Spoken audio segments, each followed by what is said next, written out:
Hello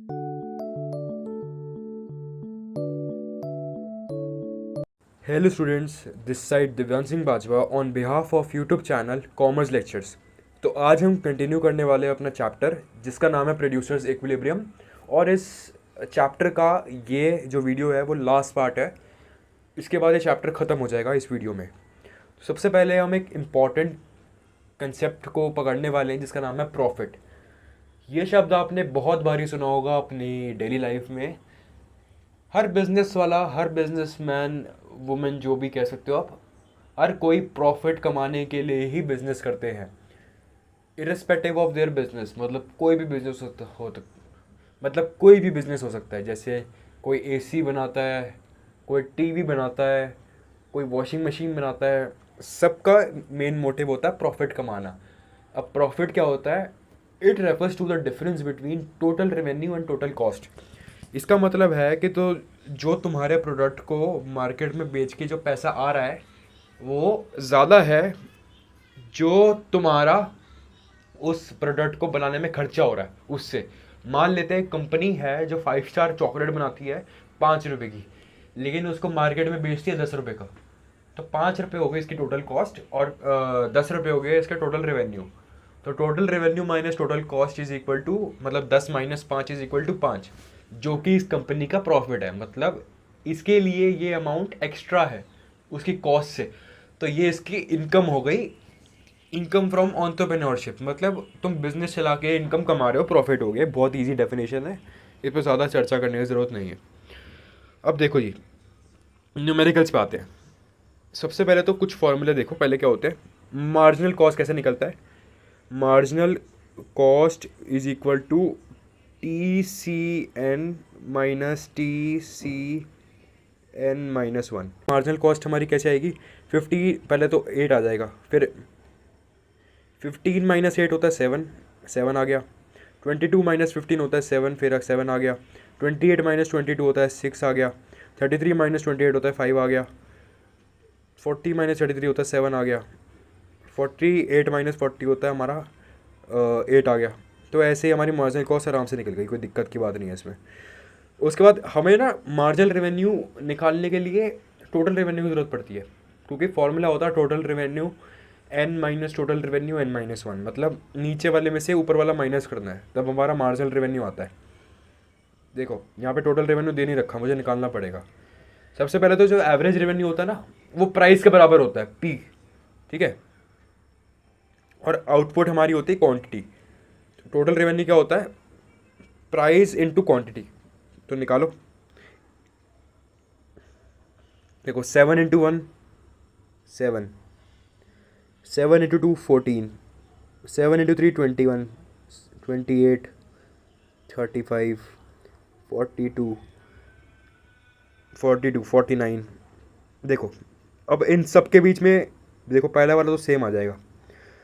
14 minus 7, मतलब नीचे में से ऊपर वाले को माइनस करना है, हमारे मार्जिनल रेवेन्यू आ जाएंगे सारे। 28 माइनस 21 7, 35 माइनस 28 7, 42 माइनस 35 7, ठीक है। 42 माइनस 35 7, 49 माइनस 42 7। तो यहाँ पे क्या हो रहा है? मार्जिनल रेवेन्यू हमारा कांस्टेंट आ रहा है, ठीक है। समझ में आ गया ना? तो ये बहुत ईजी न्यूमेरिकल है, इसमें बस आपको फॉर्मूला लगाना है। अब दूसरे पे आते हैं। अब यहाँ पे देखो क्या करना है हमें, वही सेम ऊपर जैसा ही न्यूमेरिकल है ये। यहाँ पे प्राइस दे रखा है और टोटल रेवेन्यू निकालना है। सबसे पहले टोटल रेवेन्यू निकालेंगे, कितना होता है? प्राइस इंटू क्वांटिटी होता है टोटल रेवेन्यू, ध्यान रखना हमेशा। प्राइस इंटू क्वांटिटी, है ना। तो 24 1 से 24, ठीक है। 24 इंटू 2 48। मतलब ये प्राइस है, ये क्वांटिटी है, ये क्यू है, ये पी है, और टी आर किसके बराबर है? P into Q. 24 इंटू 3 कितना हो गया जी? 72। 24 इंटू 4 कितना हो गया?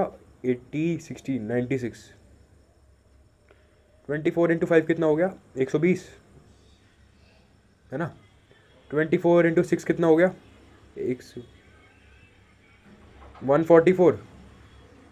और 24 इंटू 7 कितना हो गया? 140, 168। थोड़ा सा आगे नीचे हो गया, लेकिन ये आप सीरियल वाइज मैच कर लेना, वो बिल्कुल उसके सेम जैसा ही है। तो हमारे पास टोटल रेवेन्यू आ गया। तो मार्जिनल रेवेन्यू क्या होता है हमारा? इन दोनों के बीच का डिफरेंस, ठीक है, मतलब टी आर नीचे वाला माइनस ऊपर वाला। देखो सबसे पहले वाला तो सेम आ जाएगा, उसमें कोई दिक्कत की बात नहीं है। 48 माइनस 24 24, 72 माइनस 48 24। तो ये कांस्टेंट ही आने वाला है यहाँ पे, क्योंकि हमारे सिलेबस में यही है। वो जो मैंने आपको वो वाला केस कराया ना, जिसमें मैंने आपको बताया है कि जब प्राइस गिरता है कॉमोडिटी के बढ़ने से, वो वाला सिलेबस में नहीं है, नॉलेज के लिए बस बताया था मैंने आपको। सिलेबस में ये वाला है। तो यहाँ पे मार्जिनल रेवेन्यू कांस्टेंट आ जाएगा। तो हमारे पास दो चीज़ें निकल गई। अब मार्जिनल कॉस्ट की बारी है। इसका तो आसान सा फॉर्मूला है, टोटल कॉस्ट नीचे वाला माइनस टोटल कॉस्ट ऊपर वाला। पहले 26 आ गया। अब 50 माइनस 26 कितना होता है? कितना होता है? 24। 72 माइनस 50 होता है 22। 92 माइनस मतलब 92 माइनस 72 होता है 20। 115 में मतलब 115 में से 92 गए तो ये होता है हमारे 23। ये होता है हमारा 24। और 165 में से 139 गए तो ये होते हैं हमारे 40, 21, 26, 26। तो ये आ गए हमारे मार्जिनल कॉस्ट, तीनों बढ़ गए आराम से। ये मैं इसलिए डिलीट मार रहा हूँ बार बार, क्योंकि ये क्योस सा मच रहा है इसमें, लिखना मुश्किल होता है ना। तो अब हमारा लास्ट न्यूमेरिकल है ये। इसमें भी बिल्कुल सेम वैसा ही है। यहाँ पे देखो हमें ना एवरेज रेवेन्यू दे रखा है, जिसको मैं बता चुका हूँ बहुत बारी, प्राइस के बराबर होता है ये। और एवरेज कॉस्ट ना, मतलब आप एवरेज कॉस्ट इनटू आउटपुट करोगे ना तो हमारी टोटल कॉस्ट आ जाएगी। वो एक ही बात है सारी। एवरेज कॉस्ट मतलब आप कह सकते हो कॉस्ट है, ये पर प्रोडक्ट की कॉस्ट है ये, ठीक है। और प्राइस मतलब पर प्रोडक्ट का कितने में बिक रहा है मार्केट में। तो पहले हम टोटल रेवेन्यू निकालें कितना है। पहले रेवेन्यू वाले फिगर्स भर रहा हूँ, कॉस्ट वाली बात में भरूंगा, क्योंकि फिर मैं उसको डिलीट मार दूंगा ना करके। टोटल रेवेन्यू कितना होगा? प्राइस इंटू, ये देखो जो क्वांटिटी है ये 12 इंटू 1 12, 11 इंटू 2 22, 10 इंटू 3 30, 9 इंटू 4 24, 8 5 से 40। तो ये आगा टोटल रेवेन्यू। अब मार्जिनल रेवेन्यू क्या होता है? सबसे पहला वाला तो सेम आ जाएगा। अब इनमें क्या होगा, नीचे वाले में से ऊपर वाला माइनस करना है। 22 माइनस 12 हो गया 10, 30 माइनस 22 हो गया 8, 24 माइनस, यहाँ पे कुछ दिक्कत होगी ना, एक मिनट, 9 4 ज़ा, देखो 9 4 ज़ा 36 होता है ये। सॉरी यहाँ पे गलती हो गई थी, 36 आएगा यहाँ पे। 36 माइनस 30 हो गया 6, 40 माइनस 36 हो गया 4। तो ये हमारी मार्जिनल रेवेन्यू की फिगर्स आ गई, आराम से, बहुत आराम से आई है। अब ऐसे ही हमारा टोटल कॉस्ट कितनी होगी, अगर हम इस वाली कॉस्ट को क्वांटिटी से मल्टीप्लाई करेंगे तो ऐसी हमारी टोटल कॉस्ट कितनी होगी, जब हम इस वाली कॉस्ट को इससे मल्टीप्लाई करेंगे तो हमारे आगे टोटल कॉस्ट ही आ जाएगा, ठीक है। टोटल कॉस्ट कितनी है? 4 इंटू 1 4, 5 इंटू 2 10, 6 इंटू 3 18, 18 आ गया, 7 4 ज़ा 24, 9 5 ज़ा 45, ठीक है। अब मार्जिनल कॉस्ट सबसे पहले वाली तो सेम आ गई। अब ऊपर नीचे वाली में से ऊपर वाली माइनस कर देंगे। 10 माइनस 4 6, 18 माइनस 10 8, ये कितना था? 7 4 ज़ा 24 माइनस 8 6, 45 माइनस 24 कितना हो गया जी? 21 21। बस बहुत ईजी है, इसमें कुछ भी नहीं है। तो ऐसे हमारे न्यूमेरिकल्स ख़त्म होते हैं और इसी के साथ सक्सेसफुली चैप्टर ख़त्म होता है। So thank you for watching students, take care, good bye.